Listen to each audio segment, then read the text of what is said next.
दोस्तों, रेलवे में एनटीपीसी की वैकेंसी आ गई है। तो आज के वीडियो में मैं डिटेल में बात करूंगा कि रेलवे एनटीपीसी की जो वैकेंसी आई है उसमें कौन कौन से पोस्ट रहने वाले हैं और सबका जो मेडिकल स्टैंडर्ड है वो क्या रहने वाला है, कैसे आपको पोस्ट की प्राथमिकता अपने मेडिकल स्टैंडर्ड के आधार पर देना है, ताकि आप जब भी आप सिलेक्शन पाने के बाद जाए तो मेडिकल में आप छट न जाए। तो सबसे ज़रूरी है कि आप अपना जो पोस्ट प्रेफरेंस है ये अपने मेडिकल स्टैंडर्ड के बाद ही दें, ताकि आपको आगे परेशानी ना हो। और आपको बता दूं कि इससे पहले भी मैंने इस पर वीडियो बनाया, लेकिन कुछ बच्चों का सवाल था कि सर उसमें जो विकलांग है, जो मेडिकली फिट नहीं है, या फिर जो उनका मेडिकल स्टैंडर्ड है वो बहुत लो है, तो उन सारे लोगों के बारे में थोड़ा सा डिटेल में बताइएगा। तो आज के वीडियो में थोड़ा मैं डिटेल में जाऊंगा और सिर्फ ग्रेजुएट लेवल के नहीं बल्कि अंडर ग्रेजुएट लेवल की भी वैकेंसी की बात मैं करने वाला हूं। तो आपको बता दूं कि ये जो वैकेंसी है ये टोटल 8,850 है और 2 फॉर्म भरना पड़ेगा आपको, ग्रेजुएट लेवल के लिए अलग और अंडर ग्रेजुएट लेवल के लिए अलग। आप ग्रेजुएट लेवल के लिए फॉर्म भरते हैं तो आपको 6 पोस्ट देखने को मिलेंगे, वहीं अगर आप अंडर ग्रेजुएट लेवल का फॉर्म भरेंगे तो आपको 4 पोस्ट देखने को मिलेंगे। आप जब ग्रेजुएट लेवल का फॉर्म भरेंगे तो आपको टोटल जो पोस्ट है ये 5,500 है, और वहीं अगर आप अंडर ग्रेजुएट लेवल का है तो ये टोटल पोस्ट 3,050 है। हालांकि लास्ट टाइम भी ऐसे ही 3,500 पोस्ट आई थी, जो कि काफ़ी कम है, बट आपको इतनी वैकेंसी में ही अपने आप को प्रूफ करना पड़ेगा, अपने आप को फाइट करना पड़ेगा। सबसे पहले आपको बता दूं कि अगर आप रेलवे के एनटीपीसी या फिर ग्रुप डी या फिर एएलपी टेक्नीशियन, जेई, आरपीएफ या फिर रेलवे के जितने भी एग्ज़ाम आने वाले हैं उनकी तैयारी अगर आप करना चाहते हैं और आप भी कोई पेड कोर्स नहीं लेना चाहते हैं, आपके पास इतने पैसे नहीं हैं कि आप कोई किताब खरीद सको या फिर आप पेड कोर्स खरीद सको, आप भी फ्री यूट्यूब चैनल चाहते हैं जहां पे ये सारी चीज़ें आपको फ्री में अवेलेबल हो जाए, तो मैं आपको सजेस्ट ये करूंगा कि एक हमने देखा है कि यूट्यूब चैनल पर एक चैनल है, उसका नाम है आरआरबी परीक्षा। ठीक है, आरआरबी परीक्षा, ये चैनल को आप विजिट करें और उस पर बहुत सारे जो वीडियो है जो कि रेलवे के सारे एग्ज़ाम में जो सवाल पूछे जाते हैं, चाहे वो मैथमेटिक्स के हो, चाहे रीजनिंग के हो, चाहे जनरल अवेयरनेस को हो, चाहे डेली करंट अफेयर्स या फिर जीके जीएस या फिर साइंस की, या जो मॉक टेस्ट है, वो सारी चीज़ें आपको यहाँ पे फ्री में मिल जाएगा। आप इस चैनल पे ज़रूर एक बार विज़िट करें और अपना इसका जो है फ़ायदा उठाएं, जो कि आपको बिल्कुल भी फ्री है। बहुत सारे बच्चे हमसे पूछ रहे थे कि कोई फ्री चैनल बताओ, तो आप इस चैनल पर जा कर के इनका फ़ायदा ज़रूर उठाएं। और अब बढ़ते हैं अपने वीडियो में आगे, जो कि हम मेडिकल के आधार पे बताने वाले हैं। तो सबसे पहले ग्रेजुएट लेवल की बात करें तो इसका जो अप्लाई डेट है ये 21 अक्टूबर 2025 से होगा। लास्ट डेट इसका 20 नवंबर 2025 होगी। आप भारतीय रेलवे के ऑफिशियल वेबसाइट से ही फॉर्म भर पाएंगे। दोनों के अलग अलग फॉर्म भरना पड़ेगा, ग्रेजुएट लेवल के लिए अलग और अंडर ग्रेजुएट लेवल के अलग। अंडर ग्रेजुएट का जो अप्लाई डेट है ये आपको 28 अक्टूबर 2025 से है। लास्ट डेट आपका 27 नवंबर 2025 होगी। ग्रेजुएट लेवल में जो आपका एज है ये 18 से 33 वर्ष है। अंडर ग्रेजुएट में जो आपका एज है ये 18 वर्ष से 30 वर्ष के बीच में है। अगर आप SC/ST में आते हैं तो 5 वर्ष, और OBC में आते हैं तो आपको 3 वर्ष की ओवर एज में छूट मिल जाएगी। मिनिमम एज में कोई भी छूट नहीं मिलती है, आप कम से कम 18 वर्ष होने ही चाहिए। क्वालिफिकेशन की बात करूं तो ग्रेजुएट लेवल में आप किसी भी मान्यता प्राप्त यूनिवर्सिटी से आप ग्रेजुएशन किसी भी सब्जेक्ट में हो तो आप इसका फॉर्म भर सकते हैं। आप अंडर ग्रेजुएट के लिए आप 12th पास होने चाहिए, वो भी 50% पासिंग मार्क के साथ में। अगर आपका 50% पासिंग मार्क नहीं है तो आप अगर ग्रेजुएट है तो भी इसका फॉर्म भर सकते हैं। SC/ST में आते हैं या फिर आप विकलांग हैं, या फिर आप एक सर्विसमैन हैं, तो आप के लिए 50% का ये रूल लागू नहीं है। आप 12th में सिर्फ पासिंग मार्क रहेगा तो भी इसका फॉर्म भर सकते हैं। इसमें जो पोस्ट रहने वाले हैं उसी पर बात करते हैं कि कौन सा पोस्ट है, कौन सा मेडिकल स्टैंडर्ड है। तो आपको सबसे पहले मैं ग्रेजुएट लेवल की बात करूंगा, बाद में आपको अंडर ग्रेजुएट के एक एक पोस्ट पर मैं चर्चा करने वाला हूं। तो सबसे पहले मैं बात करता हूं चीफ कमर्शियल कम टिकट सुपरवाइज़र, क्योंकि मेरी नज़र में ये सबसे बेस्ट पोस्ट रहने वाला है। और ये लेवल 6 की वैकेंसी है। इससे आप सीनियर टीटी बन जाएंगे, या फिर आप रिजर्वेशन काउंटर पर रिजर्वेशन करने वाले कर्मचारी बन सकते हैं, या फिर आप गुड्स सुपरवाइज़र बन सकते हैं, जिसको हम CGS बोलते हैं। इसका मेडिकल स्टैंडर्ड समझो ये B2 है। B2 मेडिकल के बारे में थोड़ा सा डिटेल में अगर हम बात करें तो आपका जो आँखें हैं 6/12 होना चाहिए, विथ या विदाउट ग्लासेस होने चाहिए। ठीक है, आपकी आंखों में कोई भी बाइनोक्लूलर विजन का प्रॉब्लम नहीं होना चाहिए। कलर ब्लाइंडनेस इसमें अलाउ है। इसके अलावा अगर आपने आंखों में ऑपरेशन करके रखा है तो भी इसमें आप भर सकते हैं। लेज़र ऑपरेशन इसमें अलाउ है। हम विकलांग की बात कर लें कि कौन कौन लोग विकलांग भर सकते हैं।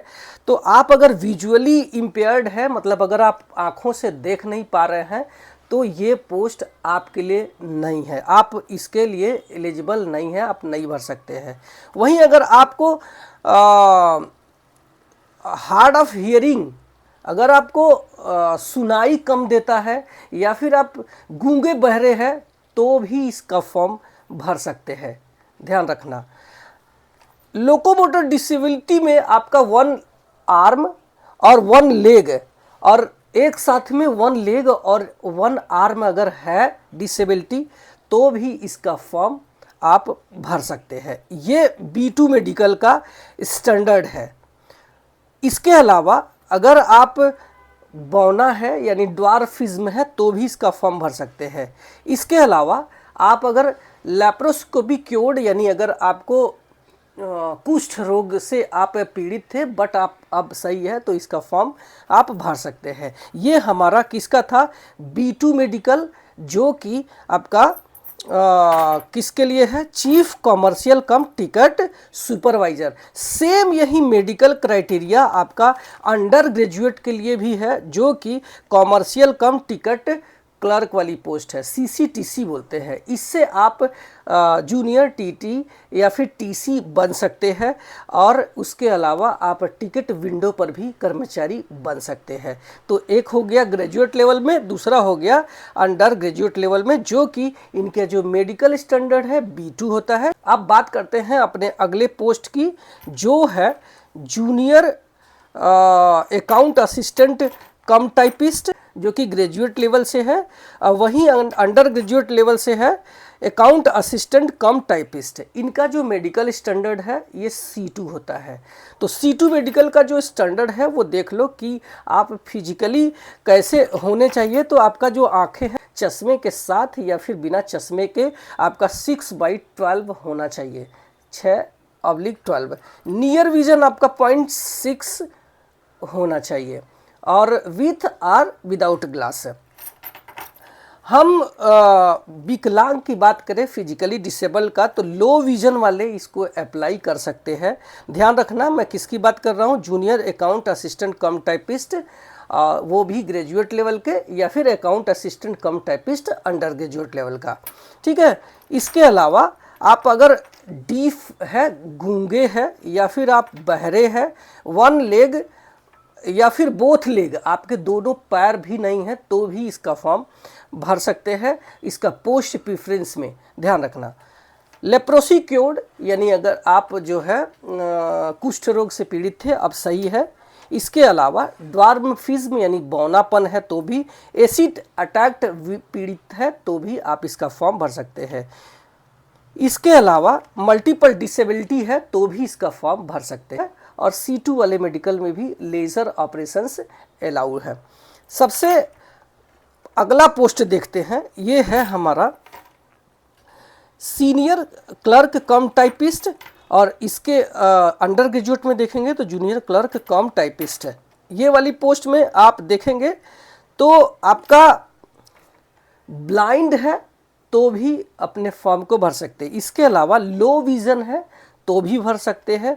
वन आर्म आपका डिसेबिलिटी है, वन लेग डिसेबिलिटी है तो भी, वन आर्म और वन लेग वाली डिसेबिलिटी है तो भी इसका फॉर्म भर सकते हैं। बोथ लेग वो भी भर सकते हैं। लेप्रोसी क्योर्ड है तो भी भर सकते हैं।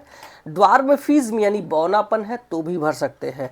एएवी यानी एसिड अटैक्ड पीड़ित है, विक्टिम है तो भी आप इसका भर सकते हैं। मल्टीपल डिसेबिलिटी है तो भी इसका फॉर्म भर सकते हैं।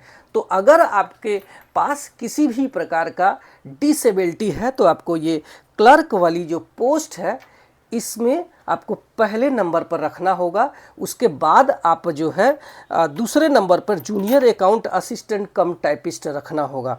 आपको तीसरे नंबर पे आपको चीफ कॉमर्शियल कम टिकट सुपरवाइज़र, और अगर अंडर ग्रेजुएट में है तो आपको कमर्शियल कम टिकट सुपरवाइज़र पोस्ट को अपने थर्ड पोजीशन पे रखना होगा। अगर आप के पास कोई भी डिसेबिलिटी नहीं है, आप फिट एंड फाइन हैं, तो आपका जो पोस्ट प्रेफरेंस है इसी तरीके से होना चाहिए जो मैंने बताया है कि चीफ कमर्शियल कम टिकट सुपरवाइज़र पहले नंबर पर ग्रेजुएशन में, दूसरे नंबर पर जूनियर अकाउंट असिस्टेंट कम टाइपिस्ट, तीसरे नंबर पर सीनियर क्लर्क कम टाइपिस्ट, चौथे नंबर पर स्टेशन मास्टर, पाँचवें नंबर पर गुड्स ट्रेड मैनेजर, छठवें नंबर पर आपका ट्रैफिक असिस्टेंट होना चाहिए। अंडर ग्रेजुएट में जो आपका पोस्ट प्रेफरेंस है, अगर आपके अंदर कोई भी डिसेबिलिटी नहीं है तो आपको पहले नंबर पे कॉमर्शियल कम टिकट क्लर्क, दूसरे नंबर पर अकाउंट असिस्टेंट कम टाइपिस्ट, तीसरे नंबर पर जूनियर अकाउंट कम टाइपिस्ट, और चौथे नंबर पे आपको ट्रेन क्लर्क वाली पोस्ट को चुनना होगा। अब बात करते हैं आगे जो पोस्ट प्रेफरेंस है हमारा स्टेशन मास्टर का क्या रहने वाला है। तो आपको बता दूं कि A2 मेडिकल होता है, यानी अगर आपकी आंखें 6/9 विदाउट ग्लास होती है तो इसमें आपको यहाँ से चश्मा अलाउ नहीं है। तो अगर आप चश्मा लगाते हैं तो आप जो है स्टेशन मास्टर या फिर ट्रेन मैनेजर या फिर ट्रैफिक असिस्टेंट, इन तीनों का मेडिकल स्टैंडर्ड A2 है। तो ये आपके पोस्ट प्रेफरेंस में बाद में होना चाहिए, क्योंकि अगर आप सिलेक्शन पास भी जाते हैं तो अगर आपने मेडिकल स्टैंडर्ड में फेल हो जाते हैं तो आपको दूसरा पोस्ट नहीं मिलेगा, तो आपको ये पोस्ट बाद में रखना होगा। तो स्टेशन मास्टर का मेडिकल स्टैंडर्ड A2 है, शारीरिक रूप से फिट और फाइन होने चाहिए। और उसके बाद आपका जो ट्रेन मैनेजर का है इसका भी मेडिकल स्टैंडर्ड आपका A2 है, तो इसकी भी जो आंखें हैं 6/9 विदाउट ग्लास होती है। ट्रैफिक असिस्टेंट की भी जो आंखें हैं A2 होती है, तो इसमें भी आपका जो आंखें हैं 6/9 विदाउट ग्लास होती है। आपको BP शुगर या फिर आपको हार्ट जैसी समस्या या फिर आपको किडनी या फिर ट्यूबरकुलोसिस, इस तरह का BP, इस तरह का कोई समस्या है तो आपको ये तीनों पोस्ट को अपने पोस्ट प्रेफरेंस में सबसे लास्ट में रखना है, या फिर आपको रखना ही नहीं है। लेकिन मैं सजेस्ट ये करूँगा कि आप अपने सबसे लास्ट में ये पोस्ट आपको रखना होगा। अंडर ग्रेजुएट में आपका 2-3 पोस्ट हो गया, कमर्शियल कम टिकट क्लर्क, दूसरा अकाउंट असिस्टेंट कम टाइपिस्ट और जूनियर क्लर्क कम टाइपिस्ट, जो कि मेडिकल स्टैंडर्ड C2 है। लास्ट में एक पोस्ट रखना है आपको जो कि ट्रेन क्लर्क है, इसका मेडिकल स्टैंडर्ड A3 होता है, यानी इसकी जो आंखें हैं 6/9 होती है। इसमें भी आपका चश्मा अलाउ है, यानी कि 6/9 आपके चश्मे के साथ में या बिना चश्मे के साथ में होने चाहिए। इसमें आपका कलर विज़न नहीं होना चाहिए, बाइनोक्लूनर विज़न आपका क्लियर होना चाहिए, उसमें कोई भी डिफेक्ट नहीं होना चाहिए। इसके अलावा आपका नाइट विज़न क्लियर होना चाहिए उसमें, और इसके अलावा आपका जो है मायोपिया जो विज़न है वो भी क्लियर होना चाहिए। तो आपको उम्मीद है कि आपको समझ में आ गया होगा कि आपको इस पोस्ट को प्रेफरेंस को चुनते समय आपको सारी बातें ध्यान में रखनी होगी कि अगर आप किसी भी प्रकार से विकलांग है तो अपने जो है पोस्ट प्रेफरेंस में ये क्लर्क वाली पोस्ट को पहले नंबर पे रखना है, बाद में आपको दूसरे, तीसरे, चौथे नंबर पे आपको स्टेशन मास्टर या फिर ट्रेन मैनेजर या फिर आपको ट्रैफिक असिस्टेंट वाली पोस्ट को रखना होगा। अंडर ग्रेजुएट में अगर आपको कोई भी डिफेक्ट है तो आपको सबसे पहले नंबर पे आपको क्लर्क वाली पोस्ट को चुन लेना है और लास्ट में आपको कॉमर्शियल कम टिकट क्लर्क और उसके बाद आपका ट्रेन क्लर्क चुन लेना है। तो ये तो हमारा हो गया कि पोस्ट प्रेफरेंस। एग्ज़ाम की बात कर ले तो आपका जो एग्ज़ाम होगा ये exam process CBT 1 CBT 2 DV होगा, मेडिकल होगा और मेडिकल के बाद आपकी ज्वाइनिंग हो जाएगी। तो इसका चाहे CBT 1 दे लो चाहे CBT 2 दे लो, इसके एग्ज़ाम में मैथमेटिक्स, रीजनिंग, GK GS से सवाल पूछे जाने वाले हैं। इसके एग्ज़ाम को पास करने के बाद आपका DV मेडिकल हो, उसके बाद आपकी ज्वाइनिंग हो जाएगी। इसमें आप अच्छे से अगर तैयारी करेंगे तो आपका एक पोस्ट हो सकता है। कौन सी किताबें पढ़नी है मैं इस वीडियो में टैग कर दूंगा या फिर वीडियो के डिस्क्रिप्शन में डाल दूंगा, आप वहां सर के ऑर्डर कर सकते हैं। मिलते हैं अगले वीडियो में। आप मेरे चैनल पे पहली बार आए हैं तो सब्सक्राइब करके जाना, क्योंकि मैं यहाँ सिर्फ आपके फ़ायदे की बात करता हूँ। Thank you so much.